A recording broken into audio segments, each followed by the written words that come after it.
അപകടം ഒഴിവാക്കാൻ പാക് വ്യോമാതിർത്തിയിലൂടെ പറക്കാൻ അനുമതി ചോദിച്ച് ഇൻഡിഗോ വിമാനത്തിന് പാകിസ്ഥാൻ അനുമതി നിഷേധിച്ചു. ഡൽഹിയിൽ നിന്ന് ശ്രീനഗറിലേക്ക് പോകുകയായിരുന്ന വിമാനം ആകാശച്ചുടിയിൽപ്പെട്ടെങ്കിലും വിജയകരമായി ശ്രീനഗർ എയർപോർട്ടിൽ ലാൻഡ് ചെയ്തു.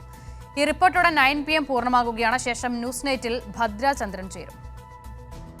ഇൻഡിഗോയുടെ ദില്ലി ശ്രീനഗർ വിമാനമാണ് ബുധനാഴ്ച പത്താൻകോട്ടിന് മുകളിൽ വെച്ച് പ്രതികൂല കാലാവസ്ഥയെ നേരിട്ടത്. അതിശക്തമായ കാറ്റിലും മഴയിലും പെട്ട വിമാനം ആകാശച്ചുഴിയിൽ പെടാതിരിക്കാനാണ് പാകിസ്ഥാന്റെ വ്യോമപാത ഉപയോഗിക്കാൻ അനുമതി തേടിയത്. ലാഹോർ എയർ ട്രാഫിക് കൺട്രോൾ വ്യോമപാത ഉപയോഗിക്കാൻ അനുമതി നിഷേധിച്ചതോടെ ശക്തമായ കാറ്റിലും മഴയിലേക്കും വിമാനം പ്രവേശിപ്പിക്കേണ്ടി വന്നു. ഭീതിജനകമായ സാഹചര്യത്തിലുള്ള വിമാനത്തിലെ ദൃശ്യങ്ങൾ പുറത്തുവന്നു. ഭീതിയിലായ യാത്രക്കാർ പ്രാർത്ഥിക്കുന്നതും നിലവിളിക്കുന്നതുമെല്ലാം ദൃശ്യങ്ങളിൽ കാണാം. പ്രതികൂല കാലാവസ്ഥയെ നേരിട്ട് വിമാനം വിജയകരമായി ശ്രീനഗർ വിമാനത്താവളത്തിൽ ലാൻഡ് ചെയ്തു. എന്നാൽ അതിശക്തമായ കാറ്റിലും മഴയിലും വിമാനത്തിന്റെ മുൻഭാഗം നഷ്ടമായി. ചില യാത്രക്കാർക്ക് നിസ്സാര പരിക്കേറ്റു. News desk, Kairali news.